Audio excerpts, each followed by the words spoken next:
श्री गणेशाय नमः। प्रिय भक्तजनों, आप लोगों को सादर प्रणाम। आज मैं आपको एक ऐसी कहानी सुनाने जा रहा हूँ जो जीवन के लिए बहुत महत्वपूर्ण है। एक बहुत गरीब आदमी था। वो अपना जीवन बड़ी कठिनता से व्यतीत करता था।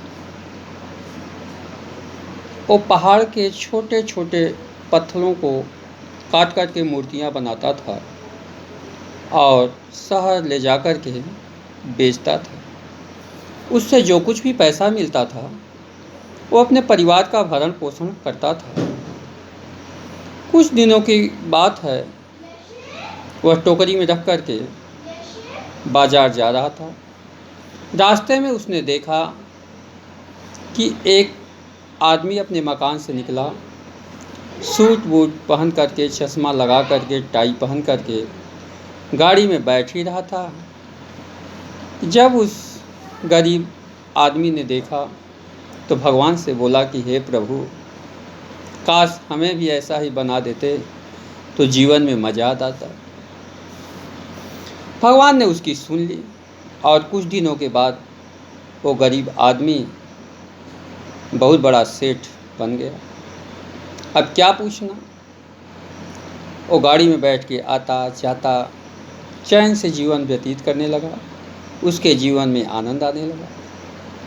एक दिन वो गरीब आदमी जा रहा था तो क्या देखा कि सारे लोग सिर झुका के खड़े हैं। आगे राजा की सवारी आ रही थी। राजा और रानी अपने घोड़े पे सवार थे और सारे लोग सिर झुका के खड़े थे। जब इस गरीब आदमी ने देखा कि वाह, राजा का तो क्या मज़ा है, उसने बोला हे भगवान, काश हमें भी राजा बना देते तो जीवन का मज़ा आ जाता। भगवान ने उसकी सुन ली और भगवान ने उस गरीब आदमी को राजा बना दिया। अब क्या पूछना, वो गरीब आदमी राजा बन गया और अपने पत्नी बच्चों के साथ आनंद का जीवन जीने लगा। कभी घोड़े पे बैठ के इधर जाता, कभी उधर जाता, कभी तलवार लेके घूमता। कुछ दिनों के बाद क्या हुआ कि राजा का मंत्री ने बोला कि हे महाराज, दूसरे देश के राजा हमारे राज्य पे लड़ाई करना चाहते हैं और हम लोगों का जीवन संकट में पड़ गया। राजा, वो गरीब आदमी सोचा कि अरे, राजा भी बनना एक समस्या ही है।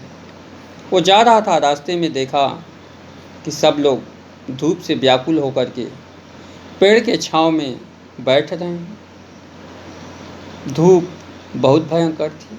उसने देखा कि सूर्य तो सबसे बड़ा शक्तिशाली है, उसके डर से सारे लोग पेड़ के पास छुप जा रहे हैं। उसने बोला हे प्रभु, काश मुझे सूर्य बना देते तो जीवन का मज़ा आ जाता। भगवान ने उसकी सुन ली और कुछ दिन के बाद वो सूर्य बन गया। अब क्या पूछना, जहाँ चाहे धूप करे, जिसको चाहे परेशान करे, मज़ा आने लगा उसको। थोड़े दिनों के बाद बादल आए और बादलों ने सूर्य को ढक दिया। तब उस गरीब आदमी ने देखा कि अरे, बादल तो हमसे भी ज़्यादा शक्तिशाली हैं। उसने बोला हे प्रभु, काश मुझे बादल बना देते तो जीवन का मज़ा आ जाता। भगवान ने उसकी सुन ली और कुछ दिनों के बाद उसे बादल बना दिया। अब उस गरीब आदमी का क्या पूछना, कभी इधर जाता, कभी उधर जाता, मौज मस्ती करके खूब आसमान में इधर उधर घूमने लगा। कुछ दिनों के बाद हवा का झोंका आया और सारे बादलों को उड़ा करके एक तरफ ले गया।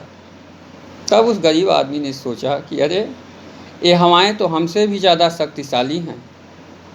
हे प्रभु, काश हमें हवा ही बना देते तो जीवन का मज़ा आ जाता। प्रभु ने उसकी बात को सुन ली और उसे हवा बना दी। अब वो हवा बन गया और जीवन का आनंद लेने लगा। जिधर चाहता उधर बादलों को घुमाता और जिधर चाहता आनंद से जीवन व्यतीत करने लगा। कुछ दिनों के बाद वो हवाएं जा रही थी, जाकर के एक पहाड़ से टकरा गई।